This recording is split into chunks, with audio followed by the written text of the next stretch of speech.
नौकर जोर लगा लगाकर मेरा मसाज करता। मैं उसको पैसे पकड़ाती तो कहता, रहने दो मालकिन, वसूली रात को करूंगा। मैं कुछ समझ नहीं पाती। जैसे जैसे वह मसाज करता मुझ पर खुमारी बढ़ती ही जाती और मैं सुकून से गहरी नींद सो जाती।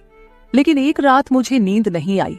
मेरे तो होश उड़ गए जब उस रात मसाज करते करते उसने, मेरा नाम दामिनी है, मैं बहुत खूबसूरत थी, इसीलिए शादी से पहले हर दिन मेरे लिए रिश्ता आता था। मैं अपने माँ बाप की इकलौती बेटी थी, इसलिए मेरा बाप चाहता था कि मैं डॉक्टर बनकर उसका नाम रोशन करूं। मगर जब मेरे लिए इतने अच्छे रिश्ते आते थे तो मेरी माँ मुझे कहती कि तुम अपनी पढ़ाई छोड़ दो ताकि मैं तुम्हारी शादी कर दूं। मगर मैं अपनी माँ से कहती थी कि मुझे तो डॉक्टर बनना है। मगर यह सुनकर मेरी माँ को गुस्सा आ जाता था और वह कहती थी कि तुम अभी शादी कर लो, ये डॉक्टर की पढ़ाई बाद में कर लेना। मगर मेरा बाप नहीं मानता था, इसलिए मेरी माँ एक बुजुर्ग बाबा के पास गई और उनसे कहा कि मैं अपनी बेटी की शादी करना चाहती हूँ। मगर उसका बाप नहीं मान रहा। कोई ऐसा ताबीज दो कि उसका बाप शादी के लिए फौरन मान जाए। उस बुजुर्ग ने मेरी माँ से 2000 रुपए लिए और ऐसा ताबीज दिया कि मेरा बाप मेरी शादी के लिए फौरन मान गया। ये रिश्ता दरअसल मेरे बाप के दोस्त ने अपने बेटे के लिए मांगा था और कहा कि आपकी बेटी शादी के बाद भी डॉक्टर बन सकती है। ये सुनकर मेरे बाप ने उससे शादी के लिए फौरन हाँ कह दिया और मैं विदा होकर अपने ससुराल आ गई। मेरे ससुराल वाले बहुत अमीर थे, इसलिए मैं और मेरे पति अलग घर में रहते थे। मेरा पति अपने बाप का बिजनेस संभालता था, इसलिए वह सुबह से शाम तक बिजी रहता था। मैं उसके घर गई तो वहां का ऐशो आराम देखकर मैं चौंक गई। मेरे पति ने मेरी सेवा के लिए कई नौकरानियां रखी हुई थी, मगर उसका एक नौकर धीरे धीरे मेरे करीब आने लगा। उस नौकर ने मुझसे कहा कि मैं यहाँ काफी सालों से काम कर रहा हूँ और आपके ससुराल वाले मुझे बिल्कुल घर के मेंबर की तरह ही समझते हैं। ये सुनकर मैंने भी उसे खास अहमियत देना शुरू कर दी। वह एक दिन मेरे कमरे में आ गया। मैं अभी तक बिस्तर में लेटी हुई थी। उसने मुझे थका थका देखा तो कहने लगा कि आप लेटे रहो, थक गई होगी।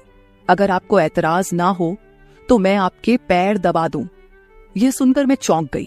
मैं खूबसूरत थी, जवान थी, लेकिन मुझे मेरे पति के अलावा किसी मर्द ने नहीं छुआ था और ना ही मैंने किसी नौकर से कभी अपने पैर दबवाए थे। इसलिए मैंने फौरन मना कर दिया, क्योंकि मुझे अच्छा नहीं लगता कि कोई पराया मुझे छुए। यह सुनकर वह चुप हो गया और मेरे कमरे से चला गया। तभी मुझे एहसास हुआ कि मैंने उसकी बात का जवाब बहुत सख्ती से दिया था। शायद वह पहले भी मेरे ससुराल में ऐसे काम करता होगा, मगर मैंने साफ इनकार करके उसका दिल तोड़ दिया था। दरअसल मैं बहुत नरम दिल थी, इसलिए मुझे बाद में अफसोस होने लगा। मैं उसके बारे में सोचने लगी कि यह नौकर तो काफी जवान और खूबसूरत है, मुझे इससे पैर नहीं दबवाना चाहिए था। शायद मेरे पति को यह बात अच्छी ना लगे। अगले दिन भी ऐसा हुआ। नौकर ने यही बात मुझे दोबारा कहा। मैं उस दिन बहुत थकी हुई थी, इसलिए मैंने अपने पैर बिस्तर से नीचे कर लिए और उससे कहा कि तुम मेरे पैर दबा दो। यह सुनकर वह खुश हो गया और उसने मेरे पैर दबाने शुरू कर दिए। वह इतने धीरे धीरे पैर दबा रहा था कि मुझे फिर से नींद आने लगी। ये देखकर वह नौकर कहने लगा, मालकिन, आपको नींद आ रही है, आप बिस्तर पर लेट जाओ, मैं आपके पैर दबाता रहूंगा। मैं जैसे मदहोशी में थी, इसलिए फौरन बिस्तर पर लेट गई। वह नौकर बिस्तर पर आ गया और मेरे पैर दबाने लगा। उसके बाद मुझे होश नहीं रहा और मैं सो गई। मुझे नहीं पता था कि मैं कितने घंटे सोती रही। मेरी आंख खुली तो मैंने देखा कि वह नौकर अभी तक मेरे पैर दबा रहा था। ये देखकर मुझे उस पर तरस आ गया और मैंने हाथ बढ़ाकर अपना पर्स खोली और कुछ नोट निकाले और उस नौकर के हाथ में रख दिए। ये देखकर वह शर्माने लगा। मालकिन, आप मुझे पैसे देकर शर्मिंदा कर रही है। मेरी सैलरी अच्छी है, मुझे इन पैसों की जरूरत नहीं है। ये सुनकर मैंने उससे कहा कि यह पैसे तुम्हारी मेहनत के हैं। ये सुनकर उस नौकर ने मुझसे वह पैसे लिए और मेरे कमरे से निकल गया। मेरा पति रात को देर से आता था, इसलिए मैंने शाम को फिर उस नौकर को अपने कमरे में बुलाया और उससे कहा कि तुम्हारी मालिश से मुझे बहुत अच्छी नींद आती है, इसलिए जब तक मेरा पति घर नहीं आ जाता तब तक तुम मेरे कमरे में ही रहना। शायद नौकर को पैसे का लालच आ गया था, इसलिए वह मेरी बात सुनकर खुश हो गया और कहने लगा, मैं तो आपका मामूली सा नौकर हूं, जैसा आप कहोगे मैं वैसा ही करूंगा। आपके पैर दबाता रहूंगा ताकि आपकी थकान उतर जाए और आपको सुकून मिले। ये सुनकर मैंने उससे कहा कि तुम्हारे हाथों में जादू है, इसलिए तो मेरी सारी थकावट उतर जाती है। एक दिन नौकर ने मुझसे कहा कि आपकी सास भी कभी कभी मुझसे मसाज करवा लेती थी। ये सुनकर मैं चौंक गई। मुझे मेरी सास ऐसी नहीं लगती थी, मगर वह नौकर झूठ बोलने वाला नहीं लगता था। मुझे ससुराल आए 1 महीना होने वाला था, इसलिए मैंने नौकरों को परख लिया था। वह मुझे हर बात सच ही कहता था। मेरे घर में नौकरानियां भी काम करती थी, मगर वह झूठी और बेईमान थी। वह मुझसे जो बात सुन लेती थी उसे पूरे मोहल्ले में मशहूर कर देती थी, इसलिए मैं उन्हें अपने कमरे में नहीं आने देती। ये नौकर इस घर का पुराना नौकर था, इसलिए मैं उस पर भरोसा करती थी। नौकर भी मेरे कमरे में आता था, मगर अपनी नजरें झुकाकर रखता था। वह मेरे जिस्म को हाथ लगाता, मगर उसकी नीयत खराब न थी। ऐसा हर रात होता था। एक दिन मैंने अपने पति से कहा कि जब से हमारी शादी हुई है हम कहीं घूमने फिरने नहीं गए। यह सुनकर मेरे पति ने कहा कि जब से हमारी शादी हुई है तुम भी तो हर वक्त नींद में रहती हो। मैं रात को घर आता हूं तो तुम गहरी नींद में होती हो। दिन को मेरे पास वक्त नहीं होता और रात को मेरे घर आने से पहले तुम सो जाती हो। यह सुनकर मैं अपने दिल में सोचने लगी कि यह सब नौकर की मालिश की वजह से हो रहा था। मेरे पति की शिकायत सही थी। मुझे रोज रात को अपने पति के लिए जागना चाहिए था। उस दिन मैंने फैसला किया कि आज रात जब नौकर मुझे मालिश के लिए कहेगा तो मैं इनकार करूंगी, ताकि मुझे नींद ना आए और मैं अपने पति के आने तक जागती रहूं। शाम हुई तो मैंने नहाकर खुद को खूब तैयार किया और दुल्हन बनकर बिस्तर पर बैठ गई। नौकर मेरे कमरे में आया तो उसने मुझे मालिश के लिए पूछा, मगर मैंने साफ इनकार कर दिया। मेरी बात सुनकर वह कुछ उदास हो गया और वापस चला गया। कुछ देर बाद नौकर मेरे कमरे में आया तो उसके हाथ में दूध का गिलास था। मैंने खाना नहीं खाया था, इसलिए फौरन दूध पी ली और अपने पति का इंतजार करने लगी, मगर मुझे नींद आ गई और मैं सो गई। सुबह में जागी तो नौकर फौरन मेरे कमरे में आया और कहने लगा, मालकिन आपके लिए नाश्ता लेकर आऊं।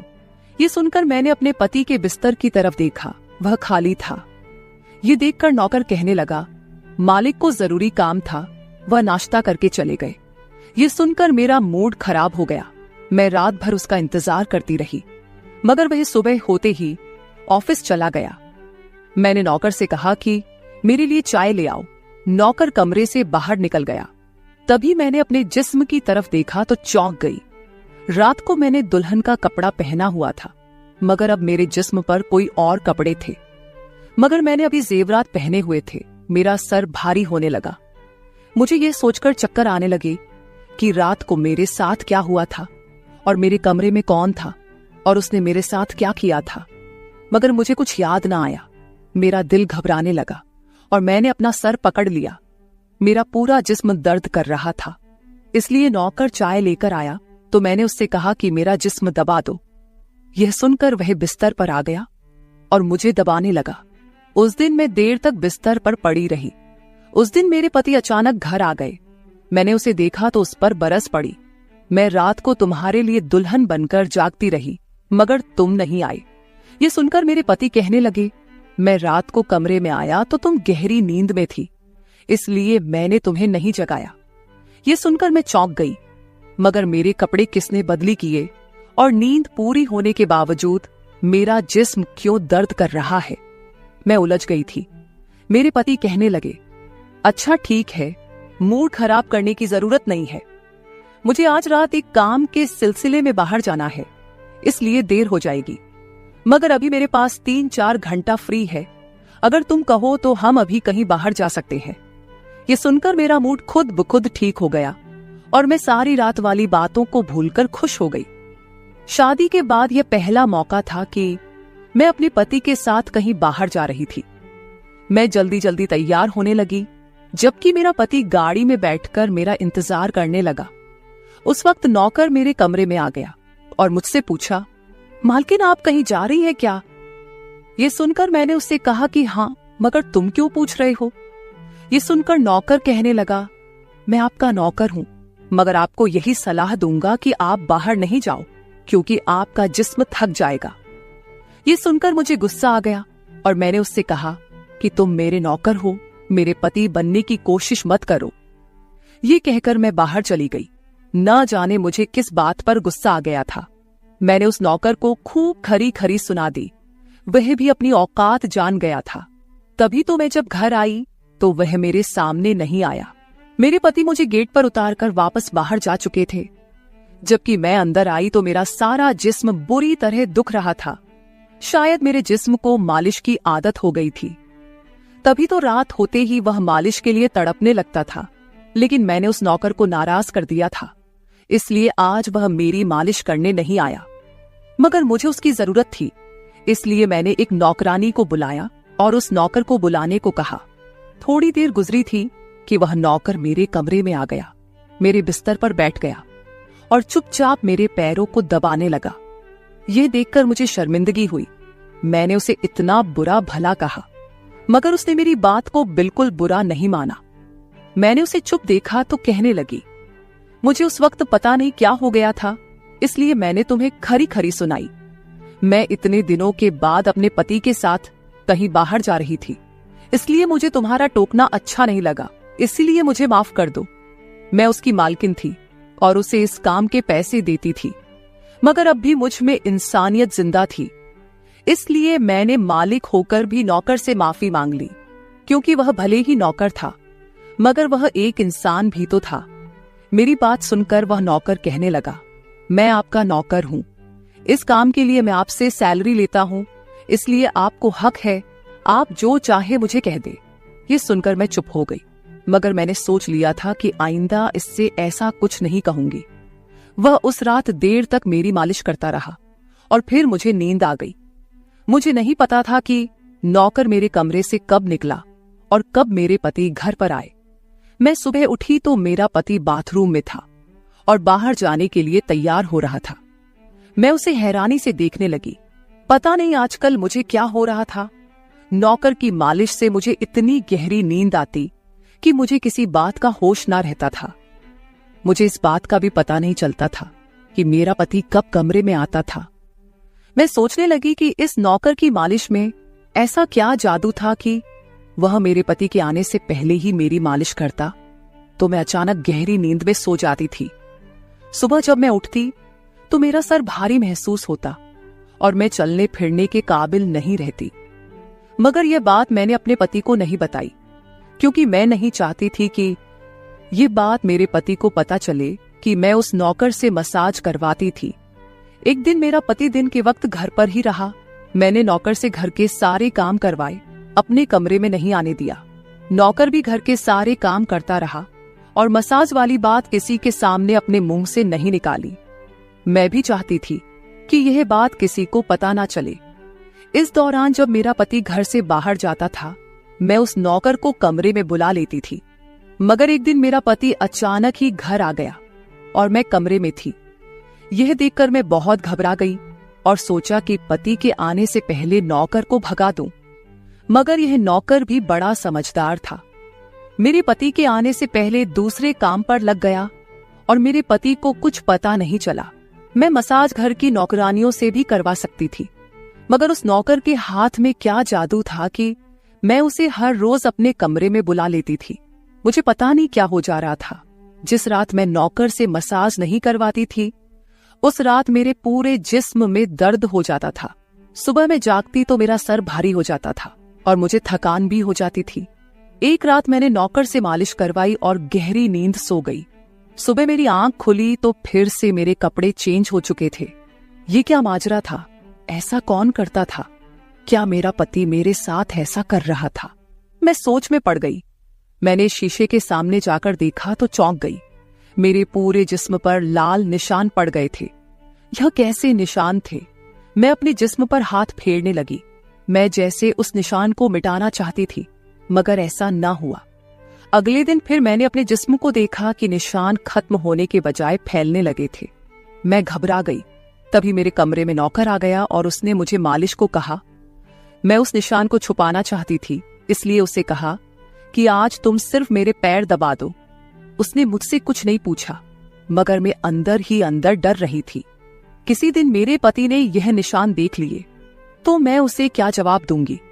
मैं ये सोच सोचकर थक चुकी थी, इसलिए मैंने तकिए पर पैर रख दिए। नौकर मेरा मसाज करने लगा। मेरी आंखें नींद से बंद होने लगी थी। तभी मुझे नौकर ने ऐसी बात कह दी जिसे सुनकर मेरे होश उड़ गए। उसने मुझसे कहा, मालकिन आप मुझे बहुत अच्छी लगती हो। मेरी आंखें बहुत बोझल होने लगी थी। मुझे उसकी बात समझ नहीं आई और फिर मैं गहरी नींद सो गई।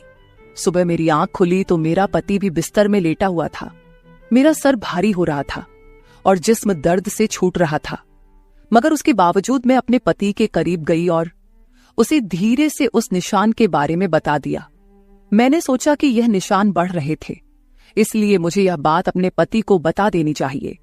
यह सुनकर मेरे पति ने मेरे जिस्म से कपड़ा हटाया तो वह उछल पड़ा। वह मुझसे दूर हो गया और कहने लगा, तुमने मुझे धोखा दिया है, बेवफाई की है और तुम्हें उसी की सजा मिली है। यह कोई बीमारी नहीं है, बल्कि तुम्हारा गुनाह है। मुझ में क्या कमी थी जो तुमने दूसरा मर्द तलाश कर लिया। मैं काम में बिजी था, मर तो नहीं गया था कि तुमने एक और चक्कर चला लिया। यह सुनकर मैं हक्का बक्का रह गई। मैंने उससे कहा कि यह आप कैसी बातें कर रहे हैं, मैं बेकसूर हूं। मगर मेरा पति हंसने लगा और कहने लगा, ये निशान बता रहे हैं कि तुम गुनहगार हो, इसीलिए मेरे घर से निकल जाओ, मैं तुम्हें तलाक के पेपर भेज दूंगा। उसने मुझे धक्के मार मार कर घर से निकाल दिया। मैं रोते हुए अपने माँ बाप के घर आ गई और उन्हें अपनी बेगुनाही का यकीन दिलाया। वह मेरे अपने थे, इसलिए उन्होंने यकीन कर लिया। उन्होंने कहा कि वह मेरे पति से बात करने जाएंगे, मगर उनके जाने से पहले ही तलाक के कागज आ गए और मेरी हंसती मुस्कुराती दुनिया उजड़ गई। मैं इसका जिम्मेदार किसको ठहराती? कोई भी तो नहीं था। मैं कई दिनों तक रोती रही। मुझे ऐसा लगने लगा था जैसे मैं मरने वाली थी। एक दिन मेरी माँ मेरे कमरे में आई और कहने लगी कि तुमसे कोई मिलने आया है। मैं भागकर गई कि शायद मेरे पति आए हो, उसे मेरी बेगुनाही का एहसास हो गया हो। मगर वहां मेरा पति नहीं था, बल्कि वही नौकर था जो उसके घर काम करता था। मैंने उसे आने का कारण पूछा तो वह कहने लगा, मैं आपके उन निशानों के बारे में जानता हूं। यह सुनकर मैं चौंक गई। मैंने उसको कसकर पकड़ा और उसकी शर्ट का बटन एक झटके से खोल दिया। मुझे अब समझ आया कि मेरे पति ने मुझ पर इतने गंदे इल्जाम क्यों लगाए थे। ये कहकर मैंने नौकर के सीने पर मुक्के मारने शुरू कर दिए। मैंने कहा, ये निशान मेरे जिस्म पर कैसे आए? तुमने मसाज के बहाने मेरे साथ क्या क्या किया था? मुझे सच सच बताओ।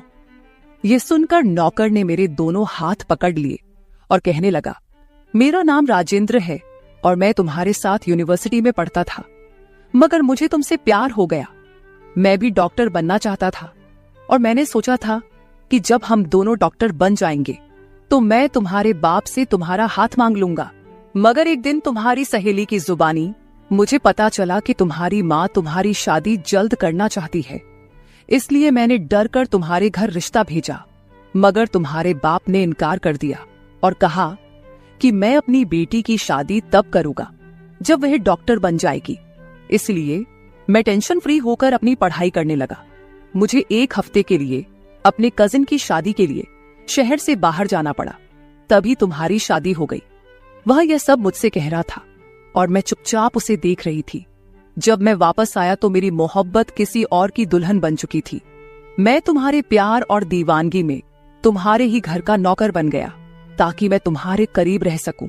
मैं तुम्हारे करीब आना चाहता था, इसलिए मसाज के बहाने तुम्हारे कमरे में आ जाता था और रात को तुम्हारे दूध में बेहोशी की दवा मिला देता था ताकि तुम सोती रहो और तुम्हारा पति तुम्हारे करीब ना आ सके, क्योंकि तुम मेरी थी। मैं तुम्हें किसी और के करीब नहीं देख सकता था। ये सुनकर मैं हक्का बक्का रह गई। क्या तुमने मेरे साथ कभी कुछ गलत किया? यह सुनकर उसने मेरा हाथ अपने सर पर रख लिया और कहा, मैं तुमसे प्यार करता था, इसलिए तुम्हारी इजाजत के बगैर मैं तुम्हारे साथ कुछ नहीं करना चाहता था। ये सुनकर मैंने उस निशान की तरफ इशारा किया जो हम दोनों के जिस्म पर थे। ये सुनकर वह हंस दिया और कहा कि मैं डॉक्टर हूं और यह सिर्फ इन्फेक्शन है। ये मैंने इसलिए किया ताकि तुम्हारे पति को हम दोनों के ऊपर शक हो जाए। ये कहकर उसने मुझसे माफी मांग ली और मैंने पूरे 1 साल उसे सजा देने के बाद माफ कर दिया और फिर उसके साथ शादी कर ली। तो मेरे प्यारे दोस्तों, ये थी हमारी आज की छोटी सी कहानी। आपको ये कहानी कैसी लगी कमेंट करके जरूर बताएं। अगर आपको ये कहानी पसंद आई हो तो इसे लाइक करें और अपने दोस्तों के साथ शेयर करें। अगर आप ऐसी ही और भी इंटरेस्टिंग और रोमांटिक कहानियां सुनना चाहते हो तो चैनल को सब्सक्राइब जरूर कर ले और बेल आइकॉन ऑन कर ले ताकि आपको मेरी हर कहानी समय पर मिल सके। कल मिलेंगे एक और नई कहानी के साथ। धन्यवाद।